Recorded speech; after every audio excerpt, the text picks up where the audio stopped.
Mastery is defined as achieving the highest level of skill and knowledge in a particular field or activity. But what isn't very well known is that the mastery of anything is a journey, not a destination. My name is Jacob Panisi. I'm the fitness director at Millsap's training facility. I'm joined with Brian Johnson, the head trainer at Millsap's training facility. Together, we created this podcast to be your guide as you navigate the journey of mastering motocross. Welcome to MX Mastery. All right, welcome to another episode of MX Mastery. It finally worked out so that we got Jordon Smith on our podcast. You finally invited me. Finally invited. We invited you from day one. You could have been our first guest if you played it right. Could have. But you The didn't. guy says, oh man, I want to co-host. I want to be on it all the time. Then when it comes down to it, sorry, I got to go to the beach. Sorry, I got Dude, I'm at the pool. Yeah. I'm doing rehab today and swimming, Get my tan on. Yeah. But, I mean, I'm sure the people listening are, I don't know if relieved is the right word, but your name comes out of our mouth at least once an episode. So to finally get you on to have a conversation, maybe put a face to the name and hear your side of some things, I think is going to be really cool. Yeah, So, definitely. Thanks for being on the podcast. Yep. Thanks for inviting me. Finally. Yeah. So can we get like a quick little update? Whatever you want to share. Obviously, you missed the last few outdoors. I mean, do you want to talk about what's going on with your hand, or is it? Yeah. I just I fell training the week after High Point. We were riding on Tuesday, and I fell. Had to bail off of a jump, caught some pegs and some ruts, and went down like right on my hand. Kind of punched my wrist to the ground, and sprained my wrist and my thumb pretty bad, and had to spend a couple weeks in a cast, and then a couple more weeks in a brace, and just got out of that. So maybe another week and a half, 2 weeks before I start riding. So with that timeline, obviously we're looking at probably super motocross. Or are you thinking you're going to try to come back and race an outdoor too? Yeah, I think that the plan's probably just to try and be 100% for the super motocross. Be ready for that. Because even though you haven't been racing, you're still sitting pretty good in those points, aren't you? I What think are you ranked? 9th or 10th maybe. Yeah, but you won't, even not racing, there's not many people that can really catch you, is there? Yeah, I don't think so. I think J-Coop just passed me, and then I think that there's maybe like one or two guys that can, but like they have to do pretty good at these last few outdoors. Yeah, so I guess time will tell. I mean, hopefully you just kind of sit where you're at for the super motocross. Yeah, once you get still. back to like kind of where I'm at, like one or two spots isn't. It could be a huge deal. You never know what 1 point can do, Yeah. but it is only 1 point per position once you get to this spot. So it's not as big as like going from first to second or second to third. Right. So you're looking pretty good right now. Yep. Cool. So I always like to ask people that come on, just how did you get to MTF? Like, what did that path look like for you? Did you know somebody that trained here? Were you kind of not really scouted, but would you mind just letting us, tell us a story on how you got introduced to MTF for the first time? Yeah. So kind of a long story, but we'll start from the beginning. I was trying out for Loretta's 1 year. I think it was in 2006, I believe. And it took me, I was in 65, 7, and 9 class, and it took me 3 regionals to qualify for Loretta's. We were going from my house in North Carolina. We went to Gatorback in Florida. Then the next weekend we went to, I think it was Dutch Motorsports Park in Michigan, and then drove back to my house, and then from there went the next weekend to Broome, Tioga. Where's Broome, Tioga at? Is that? It is New York. New York, yeah. So Damn. like 3 really long travels in a You guys row, are and like I should have made it at Gatorback, but I got in a first turn pileup last moto. Radiator hose popped off, bike blew up, and then was in pretty good position in Michigan. Rain, mud moto, last moto, had to pull goggles second turn and didn't make it there, and finally made it the last one, not without crashing like 3 times in one moto and making it interesting.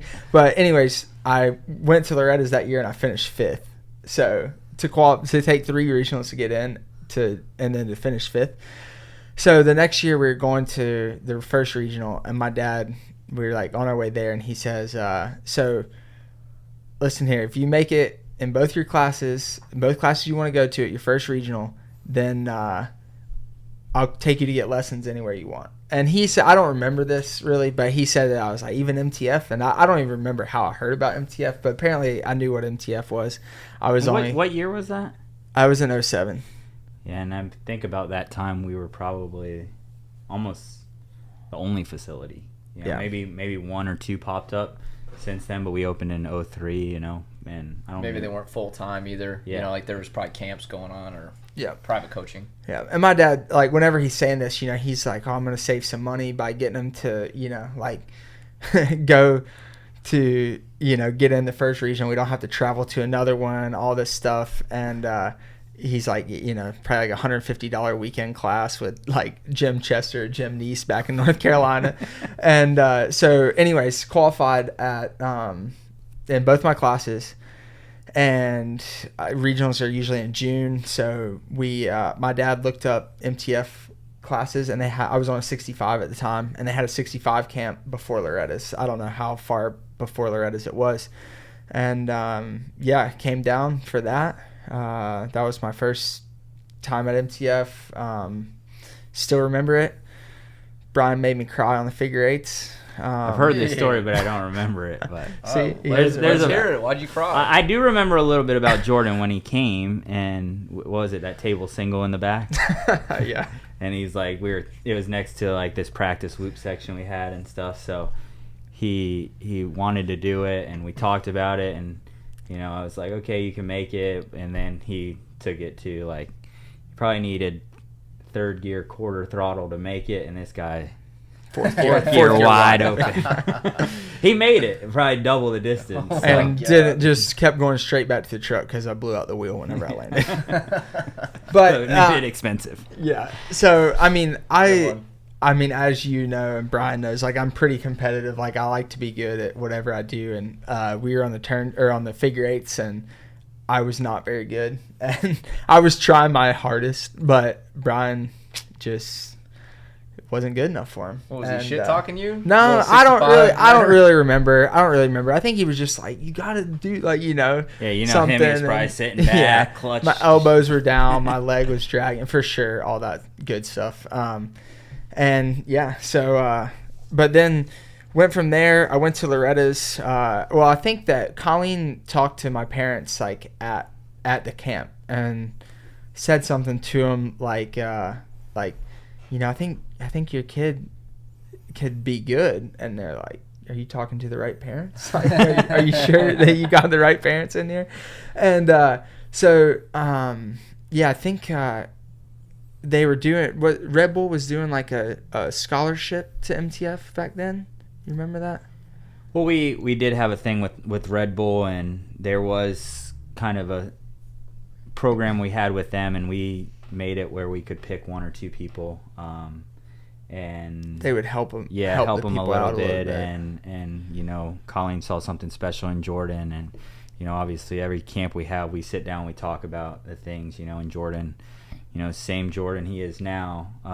If you ask him to do it, he maybe won't totally believe you, but he'll try it one way or another, and he might crash doing it. But I think that's the biggest thing Colleen saw in him. You know, if you asked him to do it, he was willing to try, you know, and crash trying. And you know, that's hard to find in a person that, you know, in 1 day or 2 days believes in you, trusts you enough to try whatever it is. From, you know, we did back then when we did 65 camps, they were full day, you know, from 9 till 5.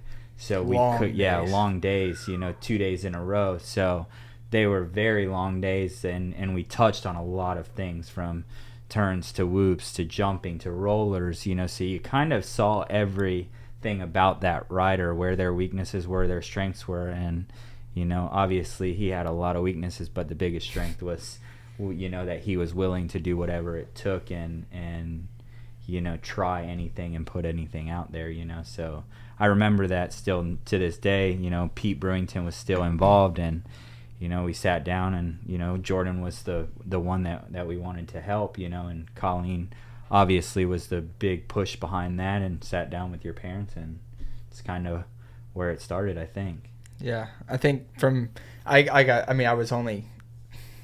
I think probably whenever this was happening, I was 11, maybe not even 11 yet. Yeah, it was probably, you were probably I think you were 11. Yeah. And then you would but be I was AMA 10. Then you were going to be 12 when, in February of the next year. Yep. Yeah. So I was pretty young. Like, I don't remember, like, obviously my parents probably didn't have me like in the conversation fully, but like from my parents, they, it was like my dad's dad was always like telling him that, like he could have tried out for, I think he was a pitcher and could have tried out for the Yankees, and his dad didn't let him like go to the tryout or whatever. And like my dad was like, that's never going to happen, and so they're like, well, talk to Colleen, and I think at first they didn't really know what it was about, like being a full-time member here. And they were like, we can maybe bring him down for like, see if school will let him out like 1 week out of the month, and like so he'll be here for 3 weeks and then go to MTF for a week. And Colleen's like, I appreciate you trying. Like, that's not how it works. Like, it's more of like full time, maybe like 3 weeks here, 1 week at home or something, Yeah. And so so there, and I remember like it from like then until it happened was like 2 days, and I was getting pulled out. So everyone's like, all my friends at school were like, where are you going? And I was like, going to ride dirt bikes. Yeah, because like that time of year, it's transitioning from Loretta's to your first day at school. Pretty much leaving Loretta's and going back to school. So it happens pretty quick, even though we weren't probably opening up until, 2 weeks. I think I was like in 6th grade, and I was in like a month into 6th grade whenever I got pulled out and started training for Mini O's. And it just snowballed from there. I mean, just my mom moved down. I think at the beginning, my mom and my youngest brother for sure.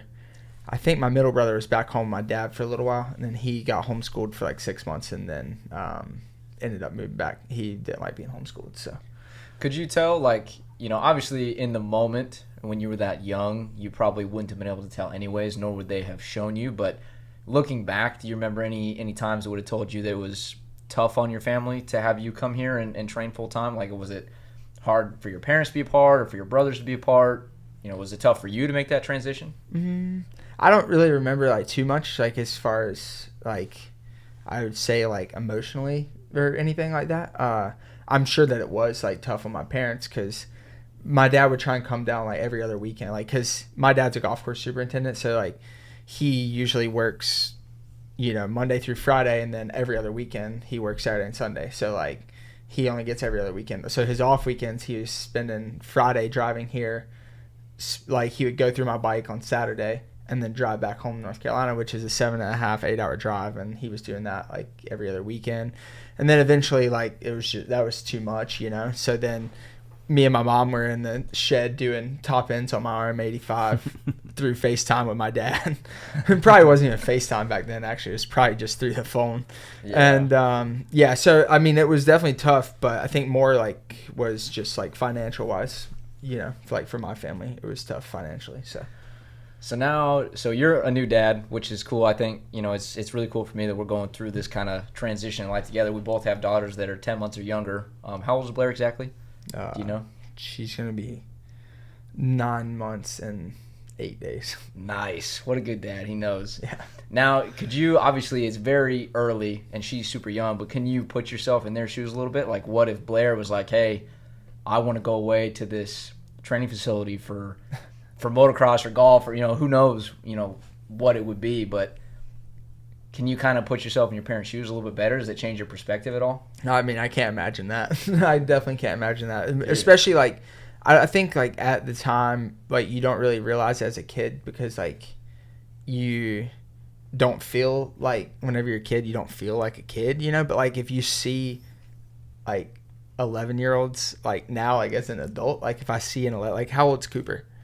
10, and that's what I was gonna say. Jake's 13. Yeah, and I started living at like my mom was at MTF with me until I was, I think, 14 years old. So like they're 10 and 13, and like I can't imagine like myself at that age, like what I was doing. I can't imagine that, like of them doing that. I know. I always talk to even my kids, my mom or my dad, and same thing, like what my dad did for me, similar things. Like it was just such a grind for what they would do from working to driving, and the racing. You know, we raced so much back then, and you know, they would work so much and then get our bikes ready. So I mean, I guess probably when I was sleeping, it seems like, and then they were up at 5 a.m. working, and you know, then work on your practice bike, then you're driving 20 hours to Pennsylvania and back home for work on Monday, and you're like, as a kid it was just kind of normal, you know, you rode in the passenger seat and that's all you knew, and you slept while they drive. Slept while they drive, and now you like look back at it, you know, I don't think you really appreciate it until you're past 20, you know, and you start, you know, living life a little bit more. And you know, for myself, you know, even past, I think when I was racing and get a, you know, I would say a job, you know, that it requires a little bit different, you know, that you have to be somewhere at certain times, you know, and 8 to 5 and doing things a little bit more, and then adding that on top of it. It's just crazy what, you know, I think a motocross dad especially puts into the sport, you know. Well, not just a dad, right? A motocross family, dad and mom, you know, because the mom had to sacrifice just as much, you know. Amy was here with him, you know, trying to learn how to do a motorcycle, you know, try to do a top end, like you said, you know, what wasn't FaceTime, he's probably Nextel, bleep bleep, you know, what are you looking at? Oh, absolutely. You're taking terrible pictures through the phone and sending. It's like, is this it? Yeah. Is this the thing? Is this where the circlip goes? And then next thing you know, you're out there riding and you blow it up, and you got to call Chuck and be like, Dad, we must have done something wrong, right? Because we've been there too, you know, me and Davey growing up and doing top ends, and you know, we did the same thing. We had to change our oil, we had to do our filters, so you don't put the filter on right, boom, you blew that bike up. You forget to mix the oil, or you mix the oil wrong, you blow that bike up, you know. And it's lessons learned along the way, but they're expensive to, you know, a family that's, you know, I can say, you know, I wouldn't say lower class, but in this sport sometimes I would say, you know, maybe you as well were in the lower class as far as being a motocross racer, you know. Definitely not lower class if you were just a normal person, but when you have to start spending money on, you know, motorcycles, travel, $500 weekends, hotels, you know, food, you know, top ends, bottom ends, tires, and all of that, you know, it makes you kind of feel like you're in the lower class, because you're struggling, scrounging, you know, in every way to try to pay for it. Dude, even just talking to TJ today, he blew another radiator yesterday, and he's like, since I started riding outdoors, which has only been 2 months, he's like $1,200 deep or $1,800 deep in radiators. Like just radiators. Yeah.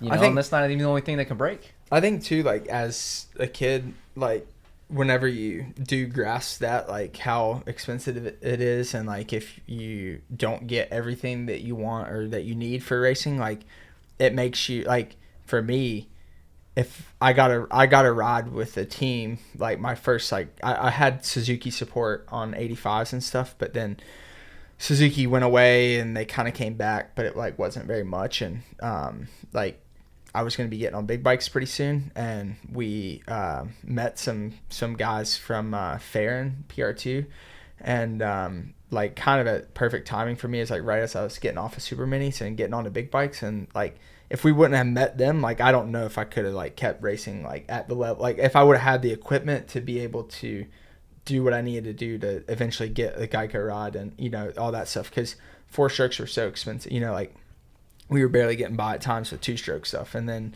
you blow up a 4-stroke engine and you're $4,000 out or whatever, you know. It's expensive. So yeah, I mean, I was fortunate enough to meet the right people at the right time, and also like put in, like I knew that I had to put in the work, because that was the only way it was going to work, right, was me be able to get those sponsors. I mean, and you're like, at least around here and with Brian and myself, you're known, you know, and to Colleen and obviously in your family, you're known as a guy who just, you work really hard and you're very focused, and obviously you're very competitive. Is that something you've always had, or did it come from one of your parents? Is it something you had to learn? I mean, I know you said earlier that you're very competitive on the figure 8s. That's why you're crying, you know, getting all worked up, but you just work really hard, and I think that's a lot of why you're successful. Is where did that come from, do you think? I don't know. I mean, I've kind of always been like that, like from a kid. Like my dad will tell you, like as a kid, like if I lost, like me and him are playing something, like if I lost, I didn't like get mad. and like quit or something, like I wanted to play again, like because I wanted to beat you. You know, I wanted to like figure out how to beat you, and that's like just a lot of people think that I can just do everything, like that I'm just talented at everything, but I'm really like not. I just, if I'm not good at it and I want to be good at it, I just figure it out. You know, like I do it until I figure it out. But you're good at not just like the big stuff like dirt bikes and sports. Like you're good at the weird little shit. Like my friends back home used to call me the minigame champ. Foosball, ping pong, darts, whatever it was. And you can't touch me in any of it. And when I got here, I met the real minigame champ. But I mean, you elevated me in like the way that I approach things. Like ping pong. But it goes back to, you know, like I'm pretty good at ping pong myself, but Marty's better than I am. But we had a ping pong table when we were growing up, right? So we played it a lot, very competitive. You know, don't let him fool you. He has hours and hours on a ping pong table. We had one here for a while, you know. So it's not like all these little things that he's really good at. Like he's very good at golf. You know, how many times did you walk a golf course when you were 11 years old? Yeah. You know? Yeah, for sure. So yeah, I just... like he said, it might look like little things, but he's had them in his life quite a bit. All of these little things, from the little basketball game, he's got one in his house, so don't think that I was good at that one before I had it in the house. So yeah, but you probably we grew up with a basketball goal here, and we played knockout and all the time, right? So it's around like, the world, you know, growing up, like even here, you know, we had the basketball court, we had the ping pong table, you know, so you came from a competitive, you know, family to down here when they weren't riding, you know, as if, you know, I would say since MTF opened until now, you know, it's very competitive, but it's a family and everybody has fun together off the bike and they're very competitive, right? So whatever they're doing, everybody's elevating each other, you know, and then the next day, if he was the best at basketball, you know, somebody else, whether it was Cooper Webb or whoever it might have been, you know, is going to be like, hey, you want to play basketball again? You know, I'm going to get you today. And it just is, it's a competition. It's a competition in everything. You know, from an athlete, they just want to be better than that person in whatever they're doing. So they're going to challenge them the next day. From ping pong. You know, I mean, I can't tell you how many ping pong tournaments there were here, you know, every single day, you know, because it gets in a phase that, you know, if ping pong's a new thing, it's a thing for, you know, at least 6 months.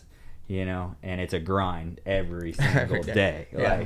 Like, and as a kid, like, well, my dad was always big, like, on, you know, whether it was riding or whatever it was, like, as long as I gave 100%, like he wasn't gonna be mad at me whenever I came off the track or something. You know, I didn't have to worry. Like, if he felt like I wasn't giving 100%, then he might be mad. But like, he didn't care if I finished 30th or first. Like, even if I finished first, but he felt like I didn't try my hardest or something, you know, I didn't do something that I should have been doing or whatever, then he may be mad or whatever. But like, that was like all throughout my life. And even like riding dirt bikes as a kid before, you know, I even knew what Loretta's was or anything like that. Like, to ride my dirt bike, I had to get good grades. And like, I had to get straight A's. Like, I only went to school till 5th grade as far as public school goes. But if I didn't get straight A's, like if I got B's, I couldn't ride. So like, I always got A's, you know, like whatever it was, like, but it wasn't like that hard for me because like I wanted to be good at everything I did. Like, even in class, like if we were doing a test, you know, like I wanted to be the first one to finish the test, and I wanted to get the best grade on the test, you know, like it wasn't just like I wanted to be the first one. I wanted to get the best grade as well, but I didn't want someone to do the test faster than me, you know? So it's like, but I mean, that's just how I grew up. I'm not as bad like that now, but I don't know if I ever took it to that extent that I didn't want them to be done before me, you know? No, I did. I really did. And I mean, that's pretty, I don't think I've ever heard somebody say that. I was like, okay. Yeah, I know. I've always been like, I'll take as long as I need to get the best grade. It was never like, damn it, he just turned his in first. Yeah, you know? I bet if he got a better grade than me, I'm gonna be pissed. I remember, like, how did he finish that? Hey, Johnny, what was your grade? How did he finish that test so fast? I was going as fast as you know, like that. But that's how I was. That's such a bad strategy. Hey, but it worked out. It did work. And we talk all the time, especially on the podcast. We talk about how it's such a personality trait. Like, the people that make it as a professional athlete, it's a personality. It's who they are to the core, and it's something that like that's definitely what they saw in you when you came to MTF. It was the things that you can't teach. It was the fact that like you can encourage people to not quit. You can encourage them to not pull off the track when they get tired or when they get frustrated at a drill. Like you can try to convince them to stay on the track and keep going. But the ones that make it are the ones that you have to convince them to come off the track, or you have to convince them to slow down a little bit because they're going to hurt themselves. So, you know, that yeah, and I don't know if it's so much you have to convince them to come off the track, but you definitely don't have to pull them, right? Like if you're telling, and from him to anybody that's really made it through here, they're really going to pretty much do what you tell them to, especially at a young age, you know, and they're going to give it 110%, you know. That's, you know, I can say that coming through and seeing the guys that have come through here. You know, I mean, you don't know who's going to make it, but by about 13 or 14, you know, you can kind of have an idea of their work ethic, you know, if they really, really have a chance as far as making it, I think. Well, and I would say, too, that, like, yes, there have been people in the past that prove you wrong. You know, like Luca, I know you were very clear that she did not think he was going to make it. You told him to his face multiple times that you would be able to come out of retirement anytime and beat him in a race. Yeah. But and then that's a totally different side, but he started working, right? Yeah. And that's where if you're working, you can be horrible. You know, Dakota Alex was horrible when he came. You know, I wasn't very good either. I mean, I did get fifth at Loretta's, but hey, but I say the same thing. Like I wasn't good on 60s, and then people are like, "Well, you did win Loretta's on 60s." Yeah. You know, I would send it for sure, but like. Yeah, I mean, I was definitely, whenever I started at MTF, like, I was definitely the slowest one at MTF, but... It was a different time. It was a different time, for sure. And you were the only 11-year-old at MTF, yeah, too. I was the youngest. But, like, whenever I started, like, funny, I don't know if you ever heard this story, but, like, I was really bad in the rollers, like, specifically. I mean, I crashed a lot. I still crash a lot, like... Probably never fix it. Like Jordan being Jordan. Knees forward a little bit now sometimes, but back then, boy. Yeah, his and knees so were forward. We would work like the rollers a lot back then. Like Colleen, like just, I mean, you know how she is, like with whoops and rollers. Like they're probably not the forgiving ones we have right now. Right? Yeah, they were a lot gnarlier back. I mean, the track in general, is a lot gnarlier. I mean, I was scared to death every day riding, like for the first session because. Like, I mean, like we were just talking about, like, I didn't want to be the one not hitting the jump. And, like, I was 11. You know, Dakota was here. He's 2 years older than me. Savachi was here 2 years older than me. Jacob Hayes was here. He's a few years older than me. Like, there was Jace Owen was here 2 years older. So there's, like, all these guys that are, like, winning the Super Mini class, winning 12 to 13, and I'm trying to keep up with them. And I'm only 11, and I'm not winning my class, you know? Mm-hmm. So, I didn't want to be the only one not hitting it. Like, if they're hitting it, I'm on the same bike. I want to be hitting it, you know? So, but we would work rollers a lot. And for the first 3 months that I was at MTF, and I'm not exaggerating this, I crashed in the rollers every single day. Hard. Every single day. And not, like, some days we'd be working them, and some days it would just be in a moto. But, I mean, just eat it, dude. I would swap out, I think because my knees were so far forward, and I would swap out every day. And, like, I remember specifically working the rollers one day, and there was a step up behind the pond, and you went into a set of rollers. And, I mean, they're fast rollers. Like, I mean, you're hitting this step up, fourth gear wide open all the way down that straightaway. And they're big, steep rollers from what I remember. And we're working them. And Colleen has, you know, like, going as an example. It was at the end of the day, I think, and she's like, all right, you know, this person go. So they go and do it 2 times, and then this person go.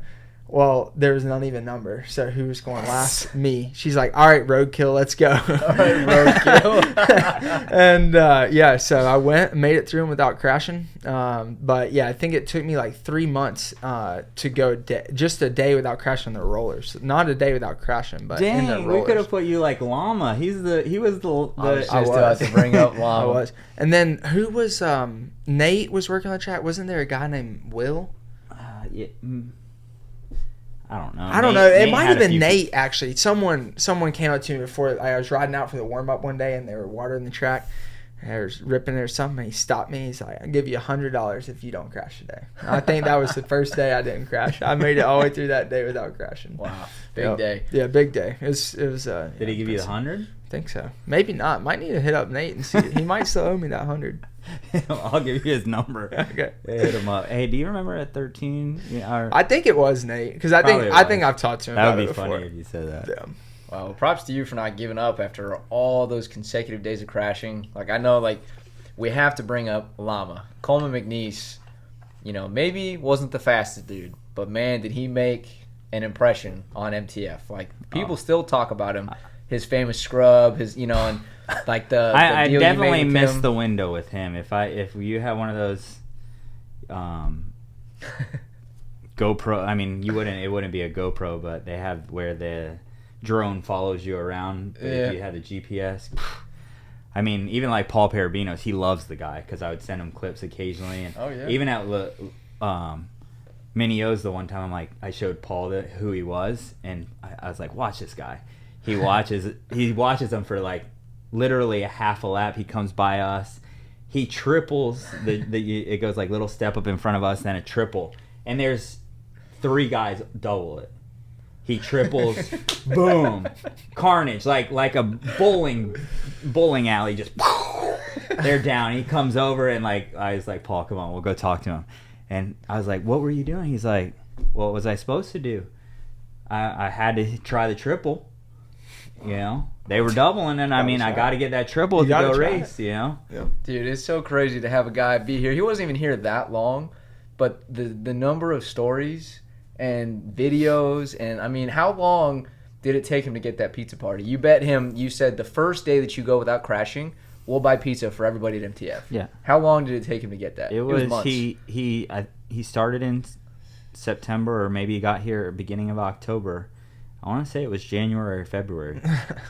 His first day without crashing. Yeah. And then I'm like, all right, pizza party. He's like, on my pizza, I'm like, am I buying everybody at the facility a pizza?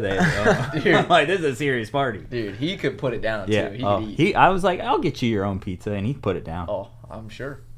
What were you going to say, Jordan? Oh, I was just going to say, I saw him multiple times, crash on the turn track. I mean, you just see him just grab the front brake so hard that the front wheel locks up. And he's mad. He gets up, goes in the next turn, crashes again. And you're just like, dang it, Llama.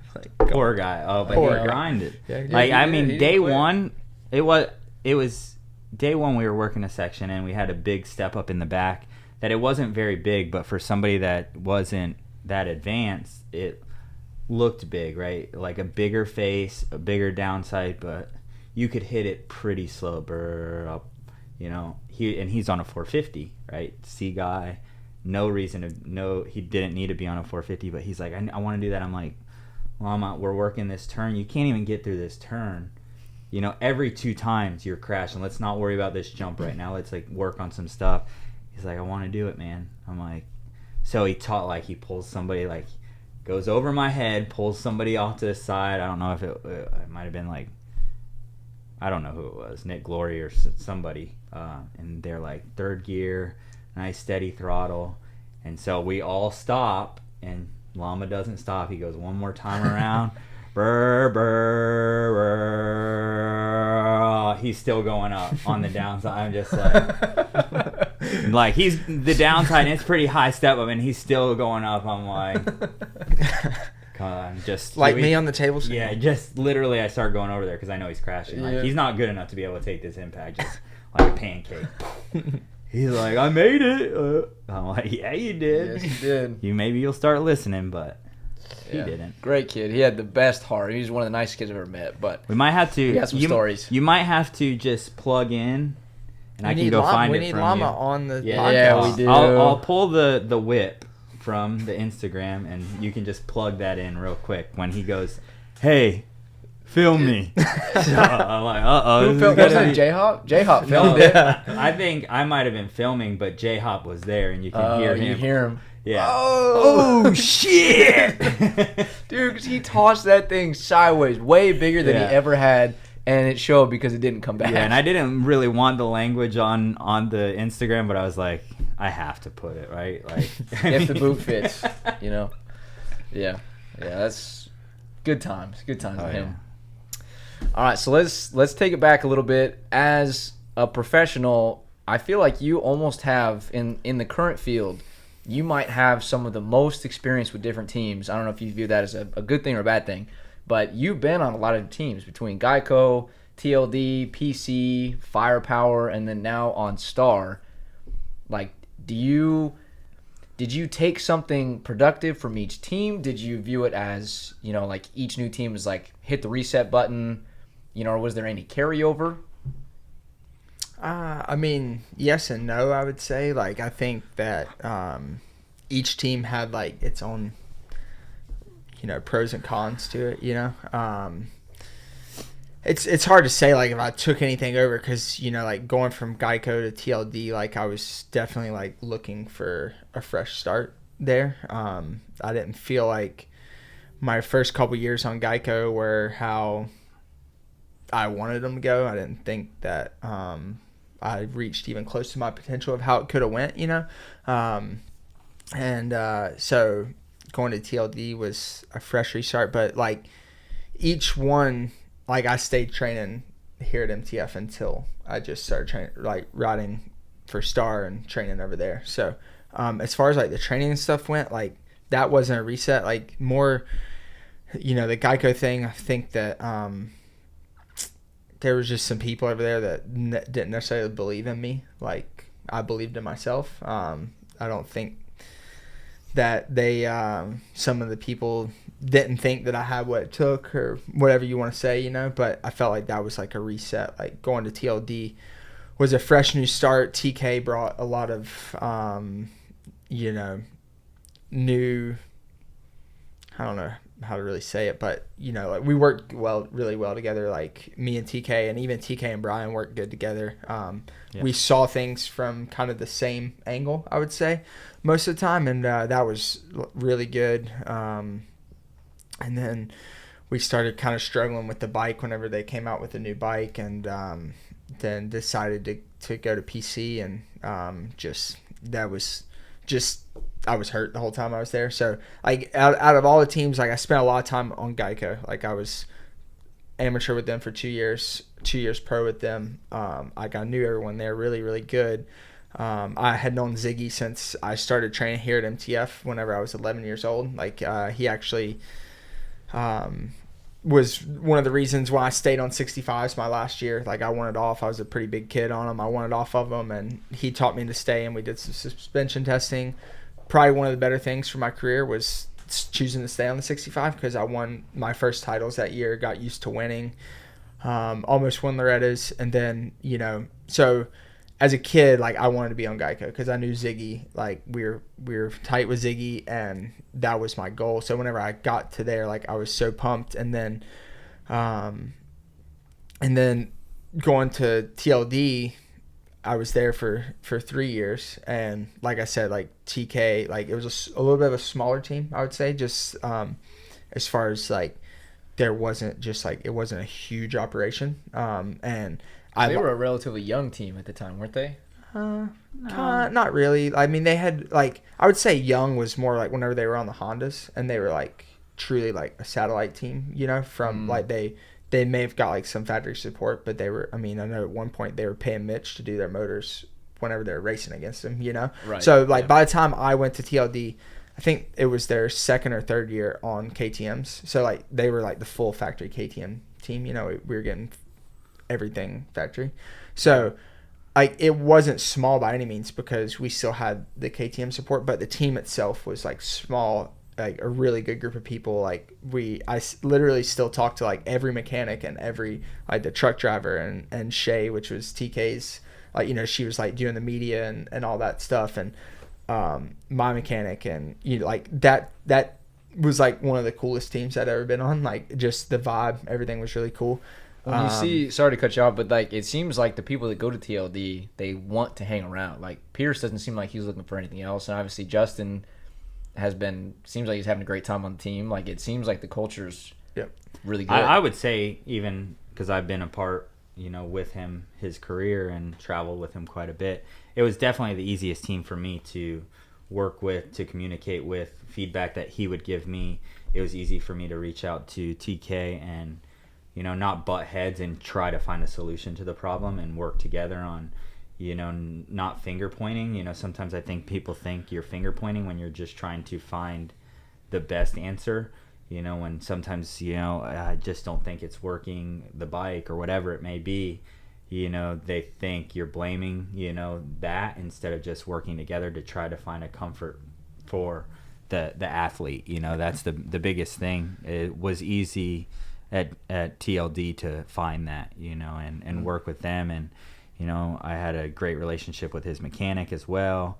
You know, even like you said, Shay was great to work with. Everybody at the truck driver, everybody was awesome. So it was pretty easy to show up and, you know, have a smile on your face and enjoy the day with the TLD team, I think. Yeah, I think That's cool. I think like one of the biggest differences between, like, you said, let's just say for example, was TLD, and then the 2 years before that on Geico was, you know, on TLD, like if we were here and we were struggling with something, or, you know, whatever it is, like if we wanted to bring it up, like if I wanted to call TK, like it wasn't like, oh man, what's TK gonna say about that, or, you know, or anything, like, or like even if Brian had something that he wanted to bring up, like maybe without telling me or something, like Brian could call TK, you know, and like everyone was working together really good, like instead of like TK trusted us enough here that he knew, like he just knew how I was, knew how Brian was, like knew that we wanted what was like best, you know.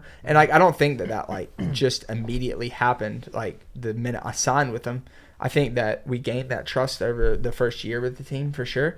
And yeah, we like, he just saw that we saw everything from the same kind of angle. I think we didn't really, like, none of us butted heads on much of anything. So and I think, yeah, he was involved enough to see that, you know, where Ziggy at the time when you decided to make that transition from Geico had kind of pulled away a little bit. Yeah, Ziggy wasn't involved as much until the very end of my last year, whenever I had basically already made the decision to leave the team. Yeah. So yeah, it was, and then, you know, like even leaving Geico, a lot of the stuff that I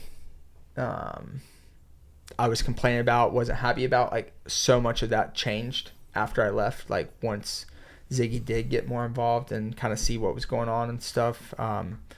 So, you know, it's one of those things, like I wish that could have worked out better, because that was my dream team as a kid, and I love Ziggy and everything, and I like that team too. Like, don't get me wrong, there was a lot of people I liked on it, but there was also some people that we butted heads with. And then moving from TLD to PC, it was just like I was coming off of a wrist injury my last year on TLD, that I didn't break my wrist, I didn't tear anything in my wrist, but we didn't know what I did. You had just started working full time here, and we were trying to get it figured out, and I had 2 surgeries on it, and like still like no one really knew what was wrong with it. And I mean, you were here throughout that whole time, but it was like every time that I talked to Mitch, I was calling him to tell him I was hurt. And I actually talked to Mitch at one of the supercross rounds this year. He was going back after practice, and I was standing outside the truck, and he stopped, and we talked for maybe 5-10 minutes, and he's like, man, I still believe in you. He's like, I tell people all the time, like, they're like, oh, how was Mitch? And I was like, I don't really know, because like I didn't really get to work with Mitch. Like, it was always like every time I literally, the first week on the bike, I showed up, and it was my first time riding since my second wrist surgery. So I didn't even know if I was gonna be able to ride, like, because my wrist was still bothering me, and I'm like, I don't even know if I can ride, but I'm gonna go out there and see. And I could. And then I think I rode 4 days that week, and on the 4th day I was doing no brakes at the end of the day, and rock fell in the rut, hit it, and hurt my knee. Didn't like fully blow out my knee, but hurt my knee bad enough that I had to take a month off. So that was the first week with PC. And then I come back, and we go with, you know, I twisted my ankle, and then we got into the season, and I tore my ACL, and then so missed that whole season. And then whenever I came back, I was riding really, really good, and fell, hurt my thumb, So then I had to get surgery on my thumb right before the season started, and then 3 or 4 races into that season, I dislocated my shoulder, ruined it, so I was out. So I mean, it was literally like from the first week I started riding for them, I was hurt the whole time. And like up until that point, I really hadn't had a ton of like bad injuries in my career, like where I missed extended amounts of time. Like the only one was whenever I was my first ever A race, mini O's, I broke my femur. And other than that, like I really hadn't had any major injuries. So it was like just really frustrating because I felt like before I hurt my wrist in 19, that was like the best I'd ever felt. And I felt like I was like just really getting to where like I was feeling good. And then going to PC, like I was super excited because obviously everyone knows Mitch and the whole PC team is good. Yeah, so PC. I think like even talking about TLD, I think PC would have been the same way. You know, the little bit that I do interact with Mitch, he's awesome. You know, he wants to win super bad. You know, so it was almost a year, I think, before Mitch even saw Jordon and what he really put into his riding and what he wanted to do, and learned him a little bit as an athlete because he was out there for that month, you know, and saw him grinding and what, you know, he's willing to work all day if that's what it takes. But I think that first year, people even questioned, like, does he want to ride? Yeah. You know, because it was like one thing after another, and some of them were little things that, you know, almost seemed like he was just saying that it hurt, you know, but then eventually learned who he is as an athlete. And that's why Mitch, you know, probably says, I still believe in you, you know, because the little bit that he did get to see, you know, which if he was healthy for 2 years, I think it would have been an awesome team to build with. And, you know, the whole team in general would have really been able to put a great package together, I think, for him. Well, and I think that it probably helps, too, that, like you say, he never really got to see you ride. And I know that it was just kind of one big shit show with, you know, the different injuries. And the 2 years, it was 2 years you were with him, right? Yeah. Mm-hmm. The 2 years you were with him probably just felt like a blur of just kind of crap hitting the fan. But, you know, even when you raced, I think it was Tampa, like you got, it was like I want to say it was the first round, or the first round I was able to go to, and you were P2 in qualifying. You know, like, so obviously you showed signs of speed and you were looking good. It's just that's when the injuries came. So it's not like you weren't giving them a reason to believe in you, even though they didn't get to see you ride every day and train. And it's really hard for, you know, for people like Brian and myself when you have to go to California for a month, because you don't realize how much you lose the pulse when you don't get to see and interact with them every day. Yeah. You know, and to have to give all your workouts remotely and not take, you know, to watch you walk in the gym, and for him to see you roll out on the track, and just to get phone calls and texts about how the days went, you know, that's definitely a big challenge for you and for us. And I think one thing that I didn't always struggle with throughout my career, but definitely didn't help certain situations, was the opposite end of that. It was me being here with the teams being out there. And, you know, like that was the one thing about like TK, like he came here a few times, like he saw what MTF's about, like he saw how hard we work, how legit we do things as far as, you know, being on time, like, you know, how, like, because some people think that's just like, oh, you just show up to the gym when you want, you show up on the track when you want, you kind of do, you know, what you want, and he tells you to keep your elbows up. But that's not how it is, you know, like, right. You have a certain time on the track, you have a certain plan for the track, he has a plan, you have a plan, you know, like that's how it was. So yeah, and I would build off of that. You know, we do have a big amateur program here, you know, so it's like, well, how can you have such a big amateur program and have a good pro program, right? Like sometimes I think they'll think that as well, you know, but we have a good group of people. You're very organized. We're very organized with what we do. We have a great group that does the track, so we have great tracks always, you know. So I think all around, people just from the outside looking in think that it can't be managed well, you know, and we're able to do that very well, you know, with the group that we have. You know, it's not just one person that makes that happen. Mm-hmm. It's a really good group of people, and, you know, it makes it, I wouldn't say easier, but makes it doable with everything that we do have here, right? Like to, you know, make everything happen in such a short period of time, from the warm-ups to the gym to the riding to the recovery, right? We have so much right here on the facility that we're able to really get a productive day in sometimes a short amount of time. Well, even taking into account like Cannon, you know, Cannon's first day here, he crashed, broke his elbow, needed surgery, and he did like basically a month straight of recovery, and he would use our chamber and our acoustic, and we would do any type of rehab exercises, and we kept working out every day, twice a day. And even though his only experience with MTF so far was being hurt, he decided to be a full-time member. Yeah. Right? Like, that just shows you that we're doing something right. Even though the guy's not riding, the main reason you come, like, there's a professionalism and an organization that just makes you feel like, man, this place is legit, and like I wanna train here. Yeah. It's hard, like, for a team, like whether it was, on the team manager on Geico, Mike LaRocco, like if you're not here or like wherever you are, if they're not seeing you walk in the chamber and sit there for an hour or 2 hours and then see you get out and go on the beamer for 30 minutes and then go and do this or that and work out and do your bike rides, like if they don't see you doing that, like they don't know you're doing it, And so like where, like whenever I was on Geico, a lot of the guys were in California.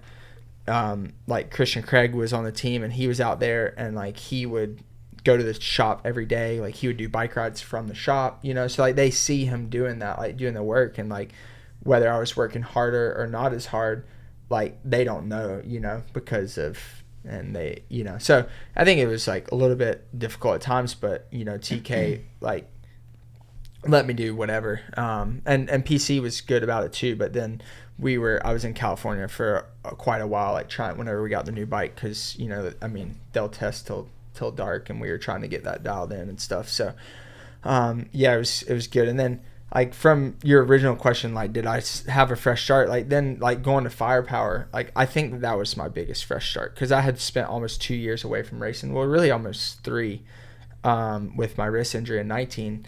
I had spent a lot of time away from racing, and it was a completely different vibe, like going to Firepower. And we hadn't talked about that at all yet. And, he talked to me, he had another team offer as well, and we sat down what was the best option, and we talked about, Firepower is coming up with this new team. They're, going to be here, and, it wasn't a new team. They had already done it here a little bit, but they hadn't really had the results that I think that he wanted, to say he was going to do it, and then obviously Marty was in, but was Marty involved when you? No, not yet. Yeah, I didn't think. We kind of like brought it up because, Yarif is from Australia, and he has like his own, like he's Honda in Australia. So he has so much going on there, that, I had talked to some people and stuff, and they're like, he's awesome, but sometimes he kind of takes too much on, so that was one of the things we had talked to him about, bringing Marty on and stuff. And it was kind of like, for me, it was a big leap of faith for sure. Like we ran the team out of my house for the first like 3 months or so that I rode for him. I literally cleaned my whole garage out, everything, and we had parts racks in the garage, bikes.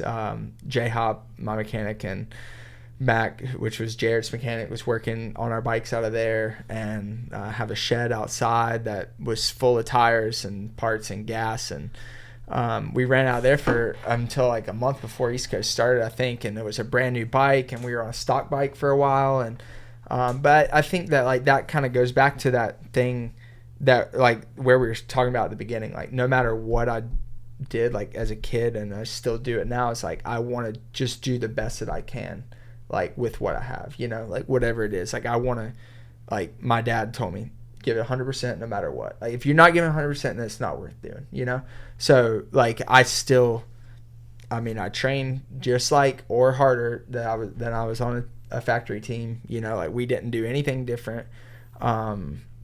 The only thing that was different was, you couldn't test and try this and that, and the bike wasn't as fast, and that kind of stuff. But I feel like I didn't really make excuses about any of that stuff ever. Like you just said, it was out of your garage, and I think a lot of people, if they came to you with that, but I think you went to them and were like, well, we don't have anywhere, let's do it in my garage, and clean it out. And Marty, then was involved, and he's in there, he's at Home Depot or wherever buying, racks and bringing them in there and trying to organize everything. And everybody was just doing whatever they could to make the best of it and not looking at any negative, right? Where some people would look at like, you're doing what out of the rider's garage, you know, and there's probably people that don't even know that, and because it didn't matter, everybody in that circle, you know, which we hadn't talked about, the firepower team, you know, I would say it was such a good group of people then, you know, and probably your biggest deciding factor to go that route was when, you know, you talk to everybody and Ziggy and Mike, you know, were going to be involved, you know, going back to the beginning of Geico, you know, where he left because he wasn't happy at the time, you know, or didn't totally agree with everybody. Once the people that really started Geico said they were on board with this team, he was back all in. You know, it was Ziggy, Mike Haste, people that he believed in.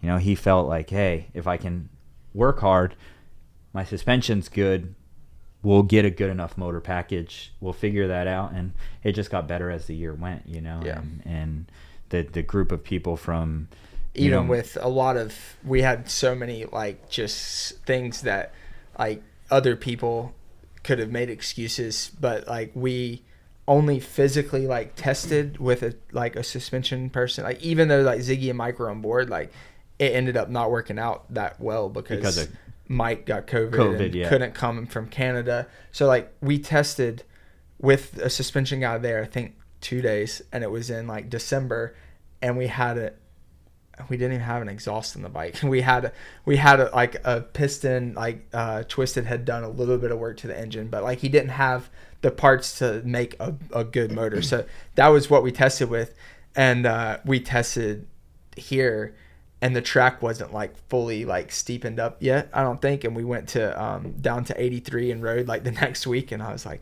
Ziggy, Mike, we gotta make this stuff stiffer because I'm bottoming everywhere.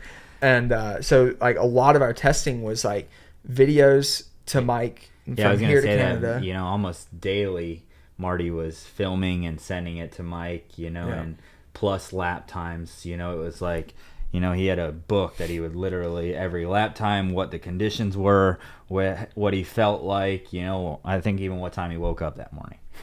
It was so detailed. It was really detailed, and we did the best that we could for sure. And then it was Mike ended up coming to like the last 2 or 3 supercross. He's like, man, like I wish I could have been here the whole time, you know. And I was the same way, but we did the best we could. And I mean, I think at the end of the day it worked out, but I think that it was a combination of, you know, Marty putting in a ton of hard work, you know, and Martine also, like same as me, but Martine has rode for a factory team his whole life. So like we knew how, like as far as Martine rode for a factory team his whole life, now he's our team manager.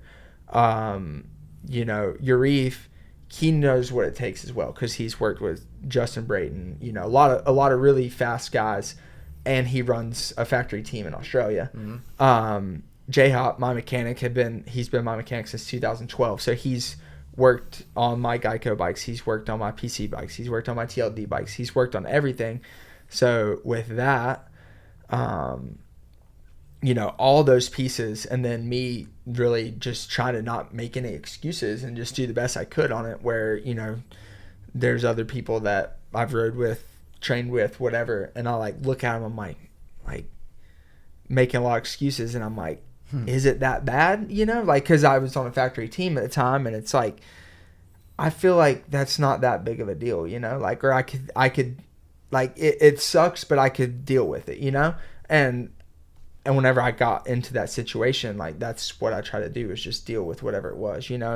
And so it didn't change, like you. No, I don't think my mindset on that didn't change. Like I still am like, you can deal with it, you know, you can get through why was that guy complaining so much? Well, I mean, it's not even complaining. Sometimes, you know, they'll be like, I'm depressed, you know, because, you know, I broke my arm, or, you know, whatever's happening, you know, it sucks, right? You know, but it's like, really, you're still going to come back, you know, whether it's a guy that, you know, dad pays for things, because sometimes it's the person that's depressed or complaining, or, you know, my life's so bad, they're not working, they're riding a dirt bike, you know, they're maybe not making 6 figures or whatever, but they're not waking up at 7:30 and going and pouring concrete, you know. They're actually doing most kids' dream, you know.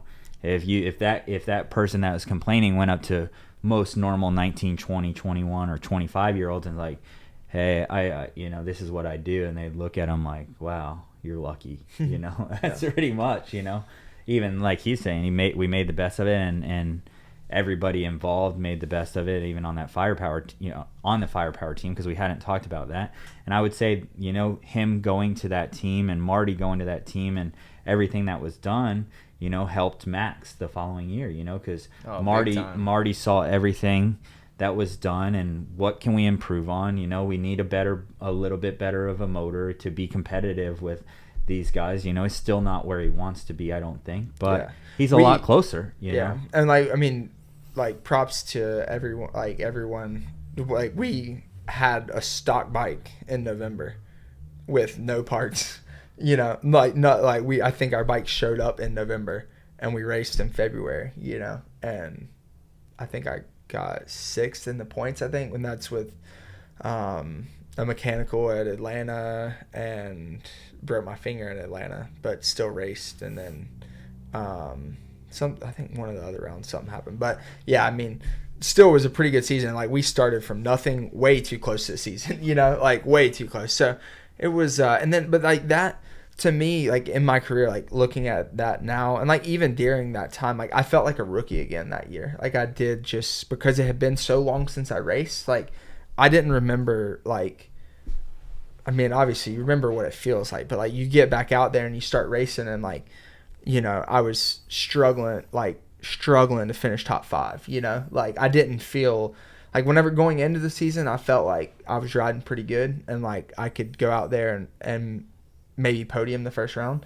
But then after that, I started seeing it was going to be a lot harder to get on the podium. I still felt like I could get a podium maybe, but a win was probably out of the question unless something happened, But I had to learn that all again. And even going from that to Star this year, I felt like it was my 2nd year pro, not my 8th year pro, And that's really and I've said this in some other interviews that I feel like I've had 2 different careers, and it's from I turned pro to I got off PC with the injuries.